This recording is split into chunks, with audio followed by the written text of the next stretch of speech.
Hi friends, this is বানি and welcome to my channel. বন্ধুরা, আজকে আমি তোমাদের জন্য একটা ইম্পর্টেন্ট টপিক নিয়ে এসেছি।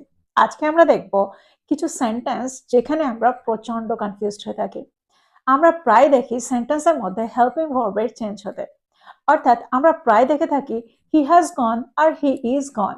তো সেন্টেন্সে কখন আমরা হ্যাজ এর ব্যবহার করব আর কখন আমরা ইজ এর ব্যবহার করব, আর সেন্টেন্স দুটোর অর্থটা কি, কোন ক্ষেত্রে আমরা কোন সেন্টেন্সের ব্যবহার করতে পারি। হি হ্যাজ ব্রকেন আবার হি ইজ ব্রকেন, অর্থাৎ হি হ্যাজ ব্রকেন সামথিং আবার আমরা দেখি হি ইজ ব্রকেন। তো সেন্টেন্স আমরা কোনটার ব্যবহার কখন করব, কখন আমরা হ্যাজ এর ব্যবহার করব আবার কখন আমরা ইজ এর ব্যবহার করব, এগুলো নিয়ে আমরা প্রায় কনফিউজড থাকি। তো আজকে আমরা এই ধরনেরই কিছু সেন্টেন্স দেখব। হি হ্যাজ গন, হি ইজ গন, এই দুটো সেন্টেন্সের মধ্যে কি পার্থক্য। তো আজকের পরে এই ধরনের সেন্টেন্স দেখে তোমরা কখনোই কনফিউজড হবে না। আজকে আমরা দেখব এই সেন্টেন্সগুলোকে তৈরি কি করে করতে হয় আর এগুলোকে আমরা ঠিক কোথায় ব্যবহার করে থাকি। তো আজকের ভিডিওটা কিন্তু প্রচন্ড ইম্পর্টেন্ট, প্রচন্ড ফ্রুটফুল হতে চলেছে, তোমরা কোথাও যাবে না, আমার সাথে ভিডিওটা একদম শেষ পর্যন্ত থাকবে। যা চ্যানেল নতুন অর্থাৎ প্রথম আমার ভিডিও দেখছো তারা প্লিজ চ্যানেলটাকে সাবস্ক্রাইব করে নিও, তাহলে যখনই আমি ভিডিও আপলোড করবো তোমরা নোটিফিকেশন পেয়ে যাবে। আর দেরি না করে চলো শুরু করা যাক আজকের ভিডিও। যদি আমি বলি হি হ্যাজ ফিনিশড, দেখো শুধু যদি আমি বলি হি হ্যাজ ফিনিশড তাহলে সেন্টেন্সটা ইনকমপ্লিট। আমাদের এখানে বলতে হবে he has finished something, that means এখানে আমাদের একটা অবজেক্টের ব্যবহার করতে হবে। তো এখানে আমরা বলতে পারি he has finished his homework, he has finished the work. দেখো এখানে আমরা একটা অবজেক্টের ব্যবহার করছি যার অর্থ হলো সে কাজটা শেষ করেছে, সে তার বাড়ির কাজ শেষ করেছে। দেখো এখানে আমরা হ্যাজ প্লাস V3 ব্যবহার করেছি, that means subject plus has plus V3, অর্থাৎ সাবজেক্ট প্লাস হ্যাজ প্লাস ভার্বের থার্ড ফর্ম ফিনিশড। কিন্তু এখানে যদি আমি বলি হি ইজ ফিনিশড তাহলে অর্থটা কি হচ্ছে। দেখো সেন্টেন্সে যখন আমরা হি ইজ ফিনিশড বলি তার অর্থটা হয় সে শেষ, দ্যাট মিনস আমরা অর্থ করতে পারি তার এনার্জি শেষ। For example, after the long journey he is finished. দেখো এখানে আমরা অর্থ করছি দীর্ঘ যাত্রাটার পর সে শেষ, দ্যাট মিনস তার এনার্জি শেষ। বা আমরা এরকমও বলতে পারি after the scandal he is finished, that means কেলেঙ্কারিটার পরে সে একেবারে শেষ। তো এরকম অর্থে আমরা হি ইজ ফিনিশড বলে থাকি, দ্যাট মিনস সে শেষ। দেখো সেন্টেন্স দুটোকে ভালো করে বোঝার চেষ্টা করো। এখানে he has finished his homework, এই সেন্টেন্সটাতে আমরা প্রেজেন্ট পারফেক্ট টেন্সের ব্যবহার করেছি, that means subject plus has have plus ভার্বের থার্ড ফর্ম প্লাস অবজেক্ট। কিন্তু যখন আমরা সেন্টেন্সে হি ইজ ফিনিশড বলছি, আমরা এখানে ফিনিশড এই ওয়ার্ডটা কিন্তু ভার্বের থার্ড ফর্ম হিসেবে ব্যবহার করছি না। এই ওয়ার্ডটা একটা ভার্ব নয়, সেন্টেন্সে এই ওয়ার্ডটা হলো একটা অ্যাডজেক্টিভ। আর মাঝখানে যে ইজ, এটা একটা লিঙ্কিং ভার্ব, দুটো ওয়ার্ডকে কানেক্ট করছে, দ্যাট মিনস সাবজেক্টকে ডেসক্রাইব করার জন্য অ্যাডজেক্টিভকে সাবজেক্টের সঙ্গে কানেক্ট করছে। তো এবার আমার মনে হয় তোমরা সেন্টেন্স দুটোকে বুঝতে পারলে। চলো দেখি আরো কিছু সেন্টেন্স। যদি আমি বলি he has broken, he has broken something, that means সে কিছু ভেঙেছে। যদি আমি বলি he has broken the glass, সে গ্লাসটা ভেঙে ফেলেছে। দেখো এই সেন্টেন্সটা হলো প্রেজেন্ট পারফেক্ট টেন্সে। যদি আমি বলি হি ইজ ব্রকেন তাহলে সেন্টেন্সের অর্থটা কি হবে। হি ইজ ব্রকেন এর অর্থ হলো সে ভেঙে পড়েছে, সে মানসিকভাবে ভেঙে পড়েছে। আর এখানেও ব্রকেন ভার্ব হিসেবে কাজ করছে না, হি ইজ ব্রকেন, এখানে ব্রকেনটা হলো অ্যাডজেক্টিভ, যে নাউনকে ডেসক্রাইব করছে, যে নাউনটার কি অবস্থা, সাবজেক্টের কি অবস্থা। হি ইজ ব্রকেন, সে ভেঙে পড়েছে, মানসিকভাবে ভেঙে গেছে। আর একটা এক্সাম্পল দেখো, যদি আমি বলি she has changed, she has changed what, সে বদলে দিয়েছে, সে কি বদলে দিয়েছে। She has changed her mind, বা আমরা বলতে পারি she has changed the plan, সে পরিকল্পনাটা বদলে দিয়েছে। কিন্তু যদি আমি বলি শি ইজ চেঞ্জড, তার অর্থটা কি হবে। দেখো যদি আমি বলি শি ইজ চেঞ্জড, তার অর্থটা হলো সে বদলে গেছে। একটা এক্সাম্পল দেখো, যদি আমি বলি you have surprised me, that means তুমি আমাকে চমকে দিয়েছো। দেখো এখানে সাবজেক্ট নিজে কোনো কাজ করছে, ইউ হ্যাভ সারপ্রাইজড মি। দেখো সেন্টেন্সটা প্রেজেন্ট পারফেক্ট টেন্সে আছে। কিন্তু যদি আমি বলি ইউ আর সারপ্রাইজড, তার অর্থ হলো তুমি চমকে গেছো, তুমি অবাক হয়ে গেছো, ইউ আর সারপ্রাইজড। একদম যেরকম আমরা বলে থাকি আম সারপ্রাইজড, অর্থাৎ আমি চমকে গেছি বা আমি অবাক হয়ে গেছি, আম সারপ্রাইজড। দেখো এখানে সারপ্রাইজড এই ওয়ার্ডটা ভার্বের কাজ করছে না, এই ওয়ার্ডটা একটা অ্যাডজেক্টিভের কাজ করছে।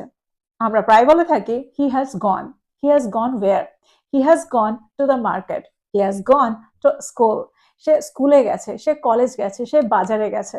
দেখো এরকম অর্থে আমরা হি হ্যাজ গনের ব্যবহার করে থাকি। কিন্তু যদি আমি বলি হি ইজ গন, তার অর্থ হলো সে মারা গেছে বা সে আর নেই, সে চলে গেছে। এরকম অর্থে আমরা সেন্টেন্সে হি ইজ গনের ব্যবহার করে থাকি। তো তোমরা বুঝতে পারছো এই সেন্টেন্সগুলোর মধ্যে কি পার্থক্য। যদি আমি বলি she has lost, she has lost what, দেখো এখানে আমাদের একটা অবজেক্টের ব্যবহার করতে হবে। আমরা এখানে বলতে পারি she has lost her phone. দেখো এখানে she has lost her phone, এই সেন্টেন্সটা প্রেজেন্ট পারফেক্ট টেন্সে রয়েছে। কিন্তু যদি আমি বলি শি ইজ লস্ট, তার অর্থ হলো সে হারিয়ে গেছে। যখন কেউ সম্পূর্ণ অন্যমনস্ক থাকে তখন আমরা বলে থাকি শি ইজ লস্ট বা হি ইজ লস্ট। বা কেউ যখন রাস্তা হারিয়ে ফেলে, নিজেকে হারিয়ে ফেলে কোনো জায়গায়, তখন আমরা বলে থাকি শি ইজ লস্ট বা he is lost, I am lost. তো তোমরা বুঝতে পারছো দুটো সেন্টেন্সের মধ্যে কি পার্থক্য। এবার আমরা দেখবো একটু অন্য ধরনের সেন্টেন্স। যদি আমি বলি দ্য গ্লাস ইজ ব্রোকেন, দেখো এখানে আমরা দ্য গ্লাস ইজ ব্রোকেন এই সেন্টেন্সটাকে কিভাবে তৈরি করলাম। দেখো এখানে আমরা ব্যবহার করেছি subject plus linking verb plus adjective. যে অ্যাডজেক্টিভটা নাউনকে ডেসক্রাইব করছে, অর্থাৎ নাউনটা কেমন অবস্থায় আছে। এখানে আমরা বোঝাতে চাইছি গ্লাসটা ভাঙা অবস্থায় রয়েছে। তো সেন্টেন্সটা হবে দ্য গ্লাস ইজ ব্রোকেন। আর একটা এক্সাম্পল দেখো, তোমরা আরো ভালো করে বুঝতে পারবে এই সেন্টেন্সটার অর্থ। যদি আমি বলি সে গ্লাসটা ভেঙেছে, সেন্টেন্সটা কি হবে? He has broken the glass বা she has broken the glass. আমি গ্লাসটা ভেঙে ফেলেছি, I have broken the glass. দেখো আমরা সাবজেক্ট অনুযায়ী হ্যাজ হ্যাভকে ব্যবহার করে থাকি। এর আগের ভিডিওতে হ্যাজ হ্যাভের ভিডিওতে আমি এই ব্যাপারটা পুরোটাই ক্লিয়ার করেছি। যদি তোমরা এই ভিডিওটা না দেখে থাকো, ভিডিওটা চট করে একবার দেখে নিও। দেখো এখানে আমরা এই সেন্টেন্সটাকে প্রেজেন্ট পারফেক্ট টেন্সে তৈরি করেছি। এই সেন্টেন্সটাকে যদি আমরা প্যাসিভ ভয়েসে নিয়ে যাই, সেন্টেন্সটা কি হবে? তখন সেন্টেন্সটা হবে the glass has been broken by me, by them, by him বা বাই হার। দেখো এখানে আমরা বাই সামওয়ানের ব্যবহার নাও করতে পারি, তাহলে সেন্টেন্সটা কি হবে? The glass has been broken, গ্লাসটাকে ভাঙা হয়েছে। দেখো এই সেন্টেন্সটার সঙ্গে আগের সেন্টেন্সটার কিন্তু কোনো মিল নেই। অর্থাৎ যদি আমি বলি the glass is broken are the glass has been broken, দুটো সেন্টেন্স কিন্তু সম্পূর্ণ আলাদা। দেখো একটাতে আমি অর্থ করতে চাইছি গ্লাসটাকে ভাঙা হয়েছে, আর আরেকটাতে আমি অর্থ করতে চাইছি গ্লাসটা ভাঙা অবস্থায় রয়েছে। তাই যখন আমরা সেন্টেন্সে দ্য গ্লাস ইজ ব্রোকেন বলবো, সেন্টেন্সটা কিন্তু প্যাসিভ ভয়েসে নেই। কিন্তু যদি আমি বলি the glass has been broken, তখন সেন্টেন্সটা প্যাসিভ ভয়েসে। তো তোমরা বুঝতে পারলে দুটো সেন্টেন্সের মধ্যে কি পার্থক্য। একটা এক্সাম্পল দেখো, যদি আমি বলি দরজাটা বন্ধ আছে, দ্য ডোর ইজ ক্লোজড, দরজাটা খোলা আছে, দ্য ডোর ইজ ওপেন। দেখো এখানে আমি দরজাটার অবস্থা বোঝাতে চাইছি, দরজাটা কি অবস্থায় রয়েছে, the door is open, the door is close. দেখো এখানে সেন্টেন্সটা কিন্তু প্যাসিভ ভয়েসে নেই। কিন্তু যদি আমি বলি the door has been closed, এখানে সেন্টেন্সটা প্যাসিভ ভয়েসে রয়েছে। সেন্টেন্সটা যদি অ্যাক্টিভ ভয়েসে থাকতো, সেন্টেন্সটা কি হতো?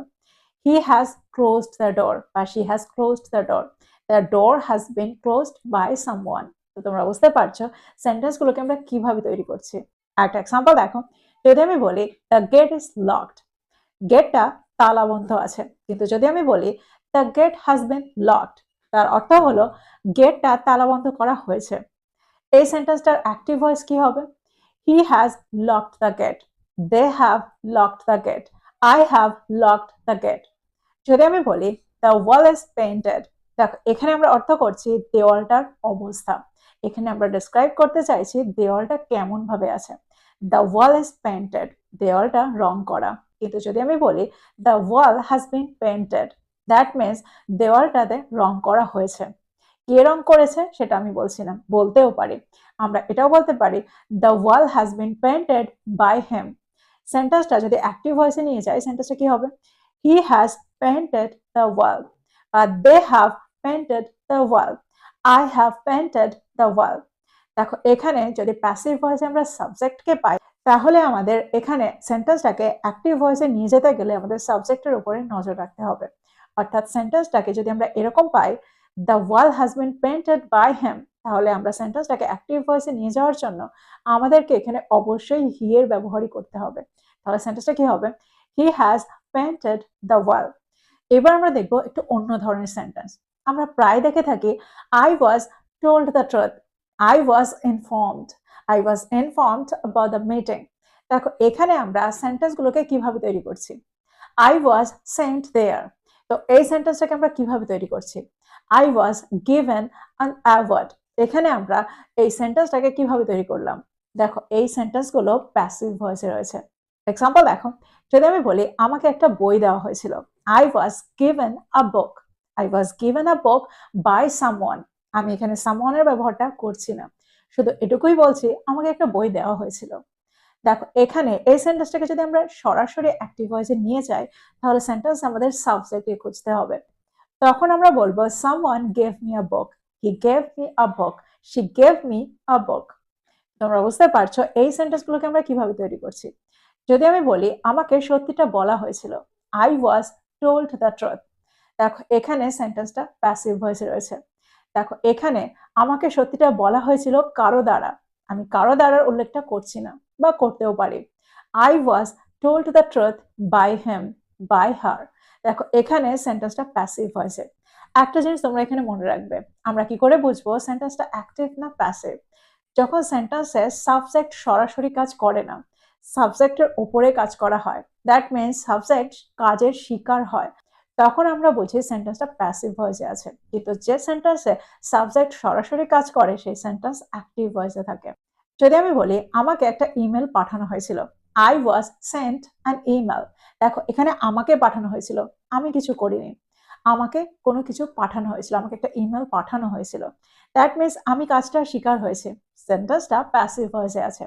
কিন্তু যদি আমি বলি they sent me an email, তারা আমাকে একটা ইমেল পাঠিয়েছিল, এখানে আমরা সাবজেক্টের উল্লেখ করছি, সাবজেক্ট সরাসরি কোনো একটা কাজ করেছিল, এই সেন্টেন্সটা অ্যাক্টিভ ভয়েসে আছে।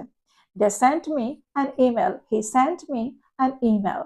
আজকে আমরা এই ভিডিওটাতে দেখলাম প্যাসিভ ভয়েসটা কি হয়, অর্থাৎ অ্যাক্টিভ ভয়েস আর প্যাসিভ ভয়েসের মধ্যে কি পার্থক্য, আর প্যাসিভ ভয়েসের সেন্টেন্সগুলো কিভাবে তৈরি হয়। তোমরা যদি প্রত্যেকটা স্ট্রাকচারকে আলাদা আলাদাভাবে দেখতে চাও, আমাকে প্লিজ কমেন্ট বক্সে কমেন্ট করে জানাও, আমি তোমাদের জন্য আলাদাভাবে ভিডিও তৈরি করব প্যাসিভ ভয়েসের উপরে।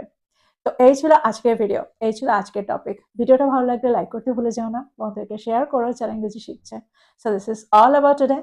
I will be back with another video. Till then, take care. Thank you for watching this video. Bye bye.